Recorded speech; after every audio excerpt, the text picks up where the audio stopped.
Dear Earthmates, we are visiting Sara Whyatt in London. We met thanks to PEN International. Sara Whyatt has been what I call a freedom activist. She has dedicated her life, to my knowledge, actually. Dear Sara, thank you so much for hosting us. And thank you so much, Tarık. It's a delight to be here and to be with you again with an old colleague and compatriot in the struggle for freedom of expression. Yes. How did that desire to dedicate yourself to this path, how did it start? Well, I sort of fell into it accidentally. It was in the early 1980s, very early 1980s, when I was working as a secretary. I was working in the music business. And I was asked whether I could also give a little time to a couple of journalists, Dutch journalists, who were making a series of videos on the malpractices of the international businesses, global businesses around the world. And they just needed someone to answer the phone and help them out a little bit. So I found myself working with them on an administrative level, and then starting to work a little bit as a researcher, despite having very little expertise in this.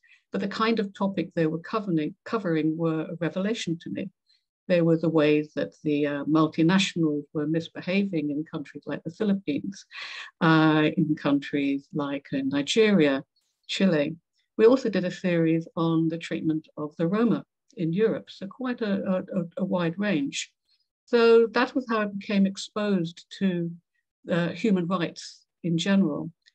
And I used to think that, before that, the kind of people who got arrested for political reasons really sort of brought it on themselves. You know, they were big activists, they were troublemakers. They were the kind of people who in the 1970s, which is when I grew up, were leading trade unions. And being young and naive, I just thought, well, you know, that's just what happens when you get involved in these things. But working for the film company, I began to see another side completely, about ordinary people affected. And I suppose for me, the most shocking case was that of a doctor in the Philippines who was campaigning for clean water. But this wasn't in the interest of the drug companies. The drug company didn't want to cure waterborne diseases. They wanted people to buy the medicines to treat them. And they were in cahoots with the Philippine government. Huge amount of corruption. But the long and the short of it was that one of the doctors working there, a man called Bobby de la Paz, was shot 13 times in the back for his activities. This was a thing that just got me thinking very differently. So I joined Amnesty International as a volunteer, and meanwhile worked with the journalists, then went on to set up a news agency on the Middle East. And so again, I got more exposed to the news, learned a lot more, lost my naivety. And eventually this led me to joining Amnesty International, where I had the good luck to join their East Asia team, which was sort of North and South Korea, Japan, also Australia and New Zealand, a very strange mix. So I had big exposure to the many different kinds of regimes and the many different ways, not just the North Koreans or the South Koreans, a terrible situation in the 1980s, but also countries like Australia and the treatment of Aborigines, the ill treatment in prison of Japanese in Japan. So it was a sort of, I didn't go into it as a young person with a mission to do this. It was something that came to me, shall we say, rather than me to it. And also that's how I came to PEN as well. So that's, yeah, a rather long-winded response to that, but yes. Very interesting. And then with PEN, Turkey was and has been among your focus, what's the word? Focal points? Yeah. You say? And you helped us tremendously, and you are an honorary member of PEN Turkey Center.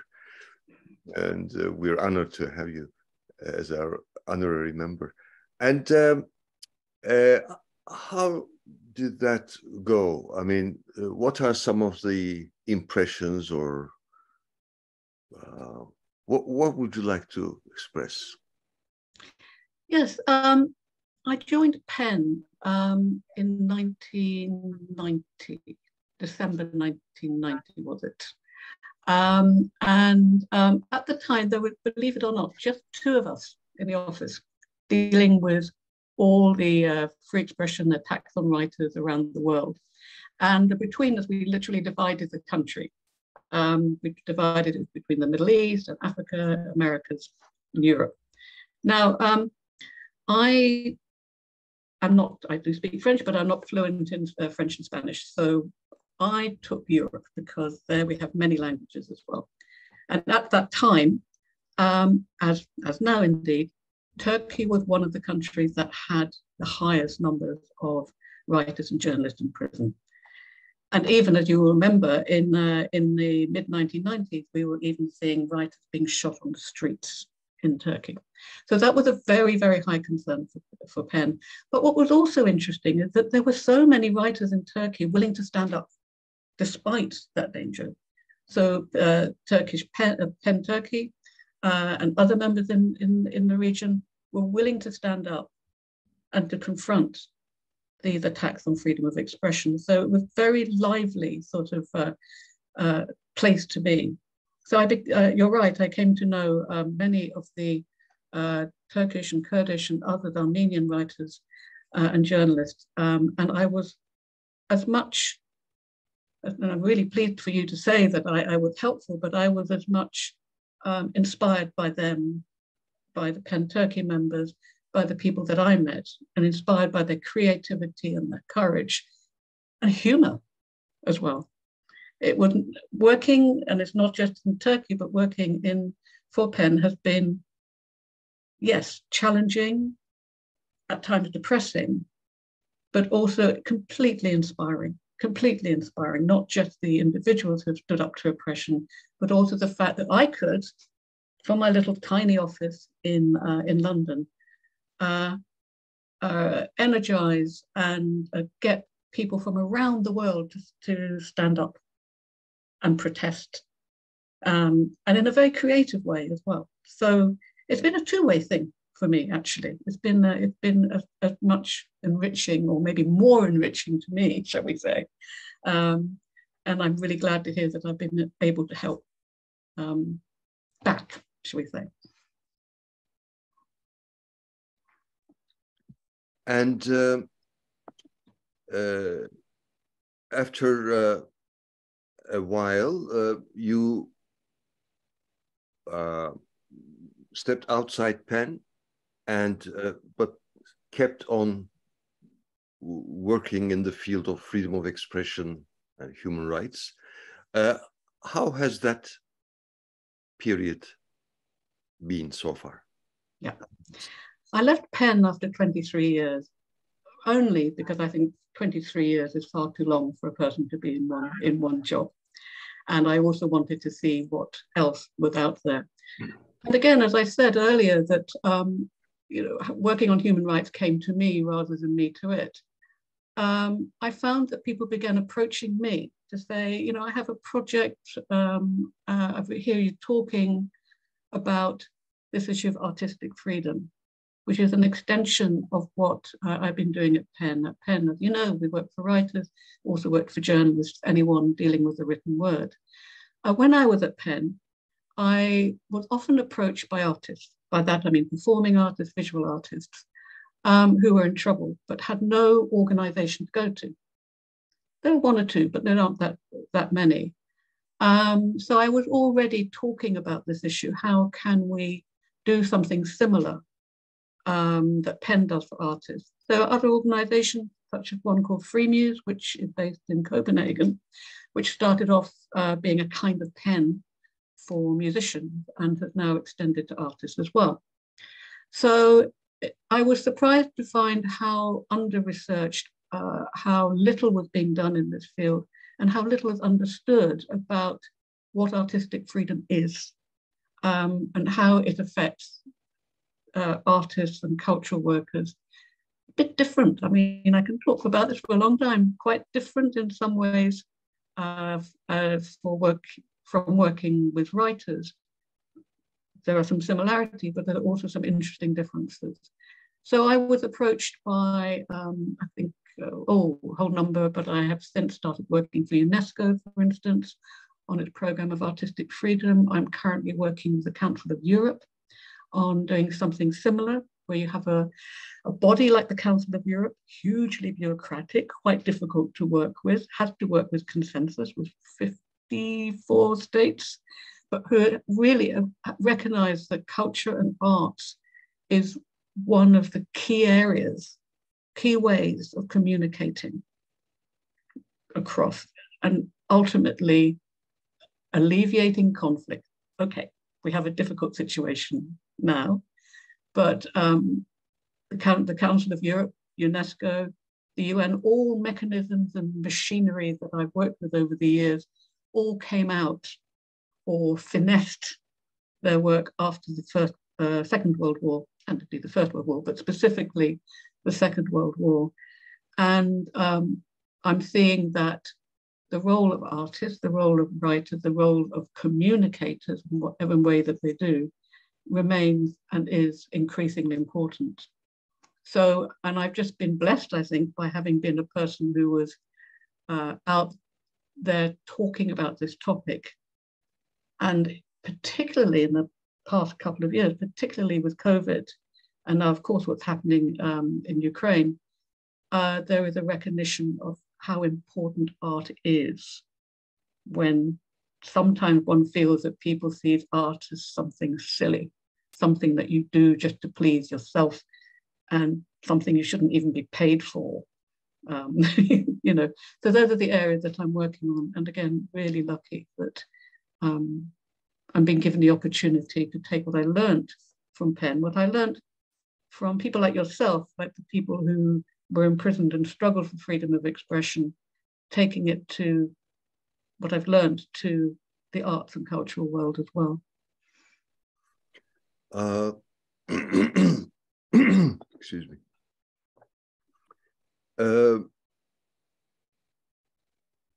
Motherhood.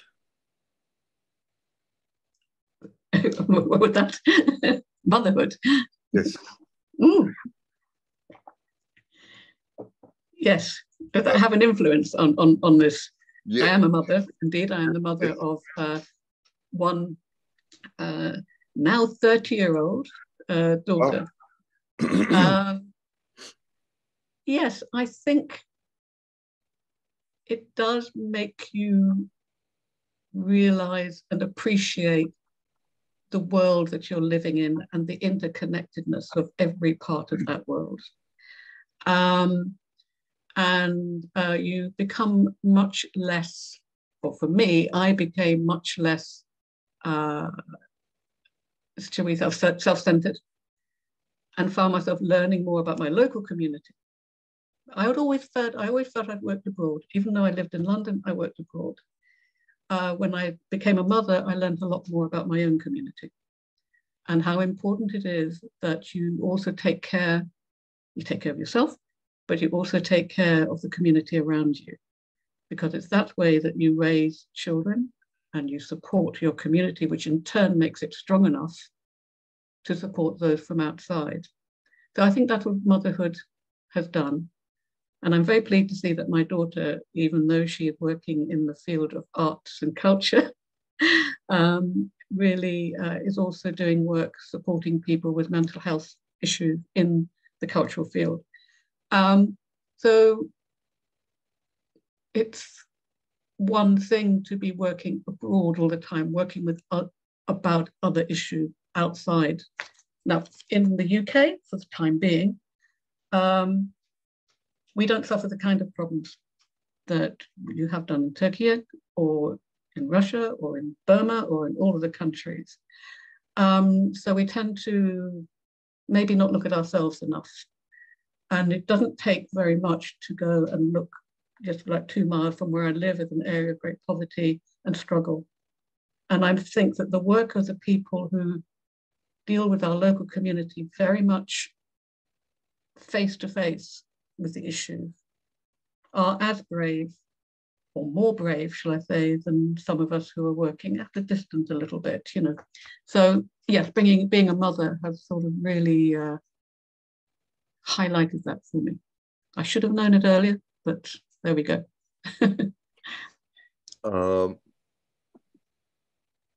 Yes.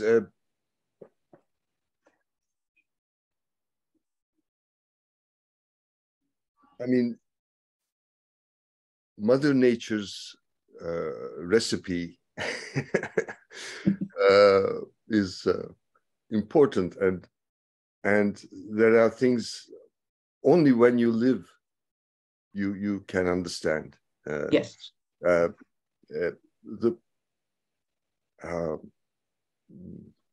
Yes. One of the nice words in English is this combination of global and local, glocal. This attitude is vital, it seems. I was invited to a conference where people talked about, you know, globalization, globality versus locality. I said, you know, why either or? This is together. And and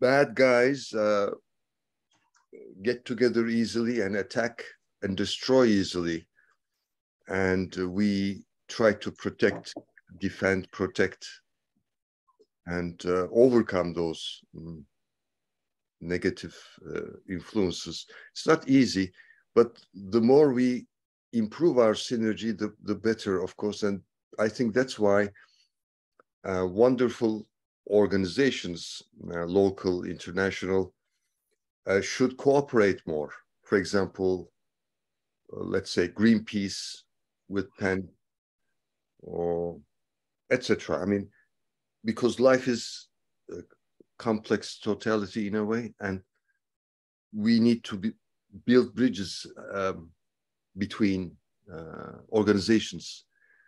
Otherwise, we focus on one area too much and disregard the other aspects. How does your child view your efforts? My child, I think she's actually quite proud. I think she was probably resented the fact that I spent so much time away. And that brings me to the interconnectedness, because a lot of my work as an international human rights person, whether it's at Amnesty or PEN or now, has involved a lot of traveling. And that has caused me thinking now some concern about the environment. I would go to a meeting I am not joking, I have been sent from London to Bangkok to essentially take part in half a day's meeting. Now, meeting people is important. The actual event itself was probably the least interesting part, the event that I take part in. And I certainly met with people that I would never have done otherwise. Yeah, and certainly understood.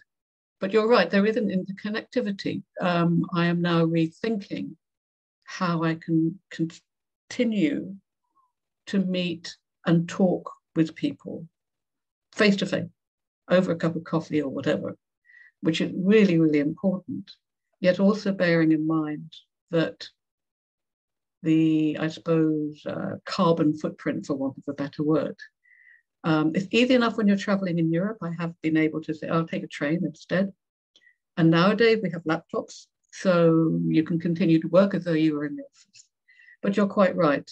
And in fact, there should be, yes, there are a lot more interconnectedness that's going on and working in cultural and arts fields. You have writers write on every topic. Artists touch on every topic. So there is that already there. Though the reason why sometimes these big organizations don't seem to be talking with each other, I think it's simply a matter of practicality in some cases. You know, you have to be sort of tunnel visioned and focused in order to be able to bring in the expertise and use your expertise in a certain place. But as much as possible as people being a bit wider. And I think for me, the most important thing is to keep talking. And as you will know, having been in PEN, one of the wonders of PEN, and most of the organizations I've worked for, including Amnesty, is you get people of all political persuasions who are members.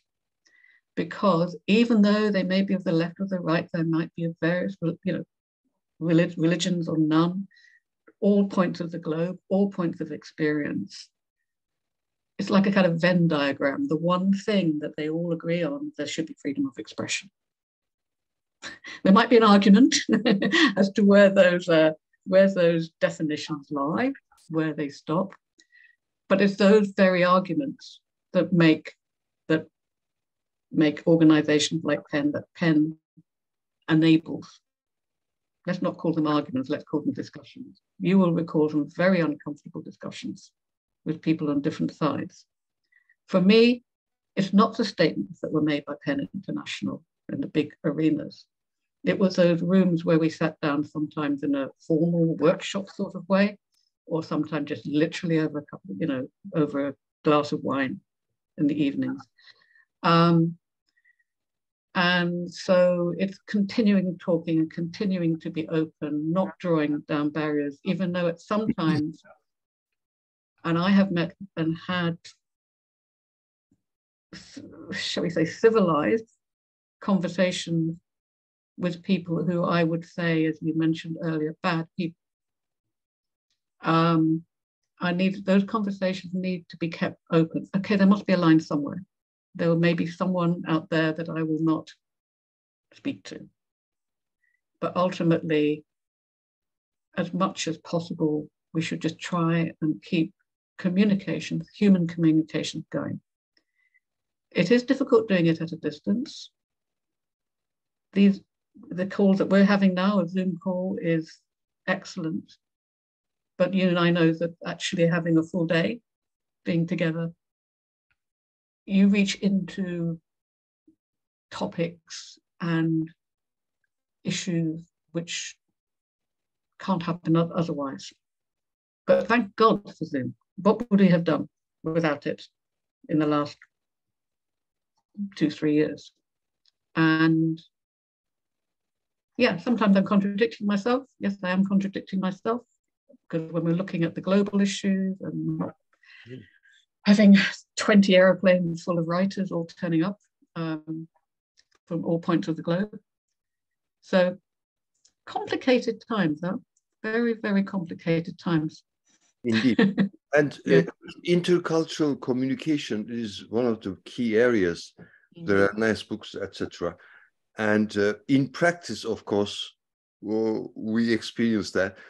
One of the, in terms of vocabulary, for example, the word authoritarian has different connotations for Westerners and for some people, at least half of the people in Turkey. Is for half of the people in Turkey, authoritarian has a positive connotation. Somebody whose word is listened to, is respected and obeyed.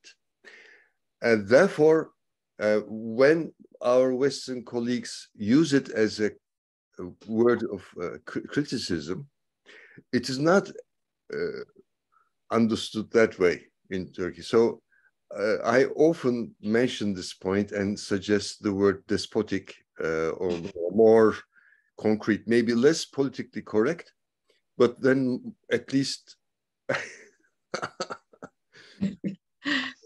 interesting things, very I think that you will find that it's not just in countries like Turkey.